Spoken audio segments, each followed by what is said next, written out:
binabitbit ko ba ng mga gamit ni Biancy? Tapos yun na... Pero wala kang nakitang babaeng maganda raw na paputi. Pero kilala mo ba si Erica? Marami itong maputi. Hindi, kilala mo ba si Erica? Tinatanong ka niya. Kilala mo si Erica? Ikay. Ikay. Dating kala din ni Ido. Oo. Namumukhaan mo siya. Oo. Payat na ano lang yun eh. Payat na... So, ibig sabihin, negative yung mga sinasabi ng mga viewers. Kasi ganito yun, J. Brad. Bro, ganito yun. Malaki kasing punto, bro, yung paliwanag mo doon. Alam mo kung bakit? Ikaw ang andun eh. Ikaw yung ano, yung magsasabi ng totoo. Sabi nila may CCTV daw. Pambira. Wala. Kasi bro, kung magsisinungaling ka kasi bro, maaring may mga viewers bro nandoon, kukontrahin yung opinion mo. Alam ko naman yun. Tsaka maraming kwan doon, maraming ding holiday hotel doon. Kasi ang isang bagay, kung gusto mo siya isang tao, gagawa siya ng isang place, na same ng place doon, at pipicture at magsisend. Alam naman, ang dalawa na yan talaga, yung dalawa na yan, lalo ng grupo nung magsiset up Erica, yung magsiset up, kung sakali man may magsiset up. Kung sakali. Sila, pinag-isipan nila yun. Eh ganito, pupunta sila sa isang lugar. Same lang yung holiday hotel na pupunta nila. Mag-picture tayo. Mag-picture tayo. Newport. At sa may Pasay. Pasay. Newport. Bro, sa tingin mo bro, ikaw bilang atagal mo na sa K-Boys, kasama ka ni Ido, ano ang nakita mong dahilan? Ano sa tingin mo? Co-accident ba ito o pinlano? Diyan bro, wala yung, hindi natin alam yan na kung sakaling sit up yan o ano. Basta, ako tiwala ko nandun sa Dr. Lab. Isipin nyo, pinagdasal ni Dr. Lab sa Quiapo. Isa sa mga pinakamalagrosong simbahan. Si Dr. Lab, papayag ba yan na mangyari yun? Hindi yun mangyari. Yan lang yun, utlom yun eh. Bro, si Kuya Bal kasi after nitong nangyari, after nitong issue na to, naglabas ng saloobin. Ang sabi ni Kuya Bal, dapat daw hindi sumunod si Ido at si Dr. Lab sa panawagan ng sponsor na mag-meet sa Manila. Ano bro sa tingin mo? Kasi si Kuya Bal, sabi ni Kuya Bal, sa loob ng 20 years niyang pag-charity, never siyang nakipagtagpo sa mga sponsor. Yung kasi bro yung sponsor na yun, sabihin natin na maganda yung pakito sa PEDS, maganda. Kumbaga, wala siyang, hindi nakita ng kung anong pa man na ibang plano. Pero, deep backside, meron palang, sabi natin, may pinaplano. PEDS. Wala sa, di si Eds nag-isip ng kung ano mang bagay. Basta sa akin kay Eds. I-meet yung sponsor bilang salamatan. Respeto, yun. Pero kung mayroon mang ginawa sila, yung sabihin natin kung sino man, tama naman yung ginawa nila, sinama si Dr. Lab, si Biancy, para maliwanagan ng lahat na walang gagawing masama. Bro, alam mo, kung tingnan natin, maganda yung ginawa ni Ido na, simple love team sila, di ba? Kung saan si Ido pupunta, dapat anong si Biancy. Kasi kung hindi dadalhin si Biancy, sasabihin naman ng iba, iniwan mo naman si Biancy, ganun. Bro, ang tanong ko sa iyo, bro, opinion nyo lang ito, lalo si Gibran, nandoon, ikaw. Co-accident ba nangyari? Nagkataon ba o talagang may... Yun ang gusto ko malaman kung nagkataon ba or may motibo ang sponsor. Para sa akin, bro, dahil Pasko ngayon, posible nagkataon, namasyal din sila sa Maynila, hindi natin masabi. Pero pinaka-best doon, bro, kasama ni Eds, si Biancy, na which is hindi pag-isipan ng kung ano pa man. Ang mahirap lang doon kung hindi kasama si Biancy.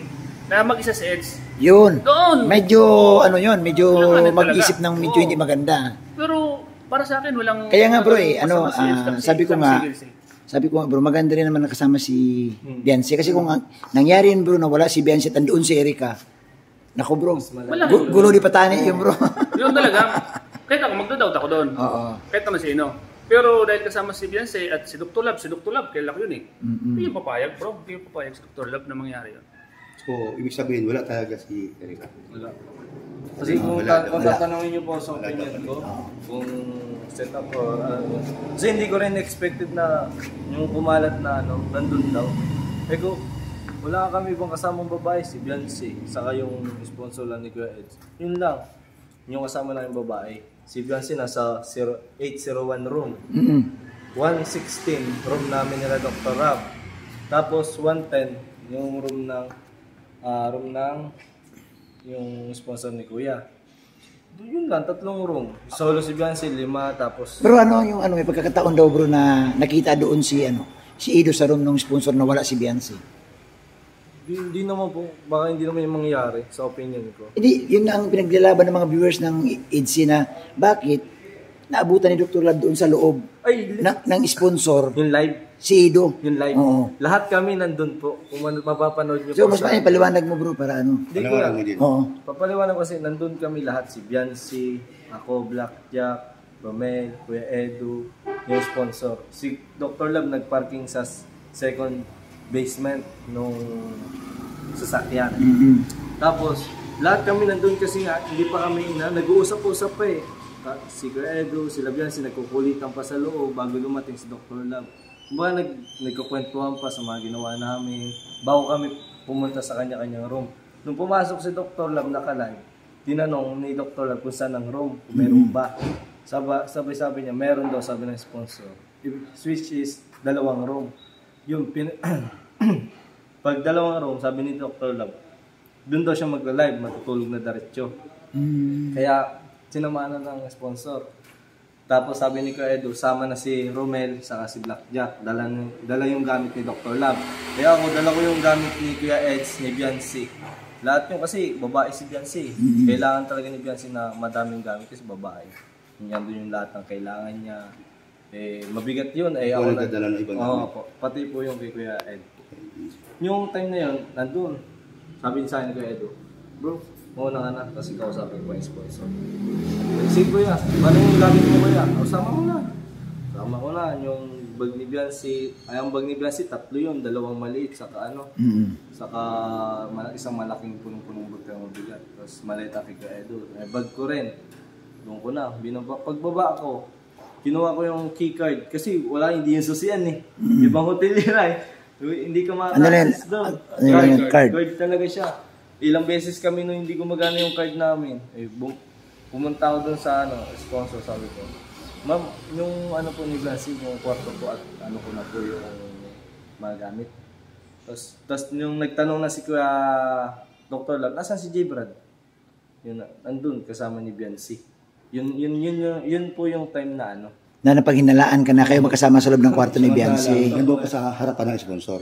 Yung pala naghakot ka ng gamit. Nagkakot po ako ng Ang gamit. ako, nandun ka sa harapan ng sponsor na kinukuha mo yung susi. Sasabi mo lang, di ba? Oo. Kinuha So, ano ko naman yung pala? Ako nagkuha ng packbook. So, hindi sa totoo na sponsor. kayong dalawa nasa loob ng kwarto. So, wala man pong sinabi yung sponsor na doon ako matulog eh. Kasi naarinig ko din yan na kayong dalawa lang sa isang. Oo, yun daw ang ngayon ang bakit kayong dalawang andoon? At yun din ang sa live ni Kuya Bal. Bakit ang kasama ni Biancy, si J. Brad? Anong sasagot mo dyan? Sa akin po, kasi nandun kami sa room kasi dinala ko po yung gamit. Yun yung Time. sabi sa akin ni Kuya Edo na samahan ko naman si Biancy doon. Kakadala ko yung gamit. Kasi sabi, alam ko naman na bawal talaga doon. Kahit si Kuya Edo nga, kahit bagalab ko, bawal naman magsama sa isang kwarto. Kasi una-una, babae. Basta ang papel mo lang, ang gamit, dadalhin mo lang. So, Safety. wala na. Lumabas ka na agad. Pagdala ko ng gamit, pahinga kasi nga, nilalagnat na po ako noon. Kasi May sakit ka pa noon. galing po kami sa rides. Kung napanood niyo po yung Oo, vlog ko yan. doon sa Enchanted. Namumula na yung mukha ko doon eh. So, Talagang di ang ano ko doon, yung mga gamit nasa loob na ng kwarto. ni Ang Biancy. nasa loob si Biancy lang. After noon, lumabas ka na. Mga ilang minutes lang nga po yun eh. Yung Ayan, pinatawag maliwanag. ako na. Maliwanag. Minutes lang po. At least bro, Buti. at least bro, mula sa sarili mo talaga. Kasi ikaw kasi ang ano doon eh. Tama. Ikaw talaga ang naka-witness. Nalungkot rin si Biancy nung nalaman yun eh. Ha? Nalungkot rin si Biancy nung nalaman yun. Yung nagka-issue. Nagka-issue. So, nakapaliwanag ka na bro. Bro, ipaliwanag bro. Ikwento mo rin sa amin ni Paring Brooks. Ano ang pakiramdam ni Ido sa obserbasyon mo nung nagkaroon ng ganong klaseng issue? Ano ang nakita mo kay Ido? Parang si Kuya Edo nalungkot. Kasi nga, siyempre, imbis na magsaya kami, magsaya yung viewers, yung aabangan, gano'n yung nangyari na parang na-disappoint si Kuya Edo. Ano ba talaga ang umpisa? Bakit? Saan ba talaga umpisa? Sa live ni Dr. Lab o... Live ni Dr. Lab. Kasi anyway, wala man tayong alam Paring Brooks kung di lang... Kasi sila nasa Maynila, wala tayo ay... Kaya nga Bakit sa inyo nagmula? Sa live ni Dr. Lab yung... Yung sa live ni yung Dr. sa akin po. Yung sa akin po. Oo. Asan si J. Brad? Andun, kasama ni Biancy sa kwarto. Yun, doon nagkamali. doon. Parang na-misinterpret. Oo. Si Dr. Lab, wala din sa isip Wala ko rin, yun. kasi Wala din yun. iniwan lang ni Dr. Oo. Lab yung ganyan, tapos Oo. pumasok yung sponsor. Ito yung ano. ihanap ka, di ba? O, andun lang sa kwarto ni Biancy. O, tapos, ito ngayon, pinaliwanag na. Oo. Meron siyang hinatid na mga gamit. Mga gamit. So, sinabi na rin po ni Ka Ed sa live. So nagkataon lang. Yun, wala pa lang, At least malinis ang paliwanag. Saka, hindi siya big, Hindi big issues ito. No? Parang na-misinterpret lang. No? Misunderstanding. Na ang pagkasabi mo na, tinanong, asan si Jeeped? Nasa kwarto, kasama si Biancy. Parang nagiging, bakit sila magkasama? Pero ngayon na nababasa ko sa mga narinig ko sa mga, tawa-tawa siya. O yun na ngayon, wala pa lang talagang, Wala naman pala talaga. para pag-usapan yun. Hindi, at saka, bro, hindi naman ako maniwalang gagawa to ng kalukuhan. Ito na lang. Kung sakali mang nagpagkwentuhan siya, dahil nag-isa lang si Biancy, ito naman Keyboard siya eh. At saka pait dito. Saka sino pang ibang asahan doon? Siya Kaya nga. Kayo mga nag-isip nung di masama sa kanilang dalawa. Masakit lang sa akin kasi Bait itong Ginawan ka na? pangalan sa ito. Yung pinaka sa lalaki, baga pinakayo natin tawagin. Ay, ganun? Sa isang lalaki. Yung, Anong ano? Hindi naman ako pugi. yun. Ano pala yan? Yung isa sa mga hindi niya nagustuhan talagang yung tayo mga lalaki, yung kahit di naman natin ginagawa. Sabihan yung hinala. Bastos. Ay. Sabihan. Nyakis, ganun? Yan, nyakis. Ay, huwag Kasama naman. din hinala pa din. Yung hinala ano din Dangal bagay natin yung Hindi naman dapat mangyari. Kasi una-una, kilala. Hindi, Jeeped, ganito, bro. Make it gawin malamang mangyayari. Pare, ang maganda nito pare, total, nakausap natin si personal. Make it sure na, ilagay din sa ayos. Bro, ilabas mo yung salubin mo na hindi ka sang-ayon doon sa tawag sa iyo. Di talaga ko kuya sang-ayon. Kung bagas sa lahat ng mga bait may mga hangganan na rin. Oo, no. Kasi mabait tayo sa mga kasama natin, sa mga viewers, mabait tayo. Pero, Sana wag ka naman tawagin ganun. Oo, huwag naman tawagin. Yung point na tawagin nila kung ganun. Kasi unang-una.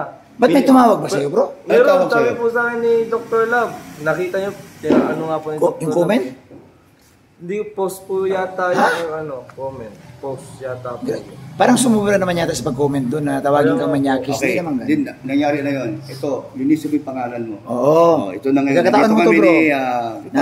Gawa natin ng ibang ibang pero tunay. Saka kuya, ang ano ko lang. lahat ng Gusto ko lang Call of sabihin Angels, po, kasi mahal naman yan. sabi po kasi ng iba, pinabayaan daw po namin si Biancy. Samantalang, hindi po namin yung pinapabuhat ni Dr. Love. Kahit po si Kuya Edo, hindi po namin pinapabuhat ng gamit. Halos ako po, si Blackjack, si Romel, kami po nagbuhat ng ano. Kumbaga yun na yung way ng tulong namin. Pasasalamat kay Kuya Edo, kay Dr. Love. Kasi Dr. Love, driver, pagod po yan. Hindi man ako marunong mag-drive. Totoo. Kumbaga yun na lang po yung way namin na dinala kami Makatulong sa, kayo.